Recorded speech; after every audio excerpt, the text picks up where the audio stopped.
వేసవి సెలవుల సందర్భంగా లభించిన కొద్దిపాటి విరామంలో ఒకే ఊరికి చెందిన 25 మంది ఉపాధ్యాయులు ఊరికి మేలు చేయాలన్న ఆలోచన చేశారు. చెయ్యి కలిపారు. స్థానికులలో చైతన్యం తీసుకొచ్చారు. స్థానిక ఎమ్మెల్యే దృష్టికి తీసుకెళ్లి ఆయన సహకారాన్ని కూడా సాధించారు. గ్రామంలోని శ్మశాన వాటికను అభివృద్ధి పరిచి కాలభైరవ సన్నిధిగా తీర్చిదిద్ది చర్యలు చేపట్టారు. తిరుపతి జిల్లా గూడూరు మండల పరిధిలోని చెన్నూరు గ్రామంలోని శ్మశాన వాటిక వీరి కృషికి దర్పణం పడుతుంది. ఇక స్థానిక ఉన్నత పాఠశాలకు పూర్వ విద్యార్థులైన ఈ గురువులంతా ఎక్కడెక్కడో పనిచేస్తున్న పాఠశాల రోజులను మననం చేసుకుని అందుకు వేదికైన గ్రామానికి ఏదైనా చేయాలన్న తలంపుతో తరలివచ్చారు. ఇక 10 లక్షల రూపాయలు తమ వంతుగా వ్యయం చేస్తూ శ్మశాన వాటిక ఆధునిక పనులను చేపట్టారు. విషయాన్ని తెలుసుకున్న స్థానిక ఎమ్మెల్యే పాసం సునీల్ కుమార్ వారికి సహకారాన్ని అందించి కొనసాగింపుగా ప్రభుత్వ నిధులను కూడా సమర్పించేందుకు సిద్ధమయ్యారు. ఉపాధ్యాయుల ఆలోచనలతో గ్రామానికి కలిగిన మేలు పట్ల స్థానికులు కృతజ్ఞతలు తెలిపారు. మేము చెన్నూరు హై స్కూల్ దగ్గర గల పంది నర్సయ్యగుంట శ్మశాన వాటిక ఇది మేజర్ చెన్నూరులో గ్రామంలో ఉన్నటువంటి మేజర్గా ఉన్నటువంటి ప్రజలు ఉపయోగించినటువంటి శ్మశాన వాటిక.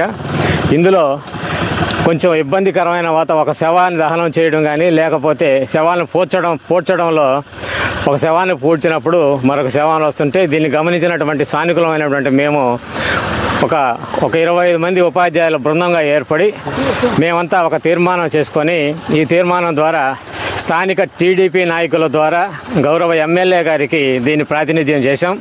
దీన్ని వారు స్వీకరించి మాకు అవసరమైన సహాయ సహకారాలు అందిస్తున్నారు. పైగా ఇప్పుడు ఇక్కడ లేనటువంటి వసతులు కల్పిస్తున్నాం.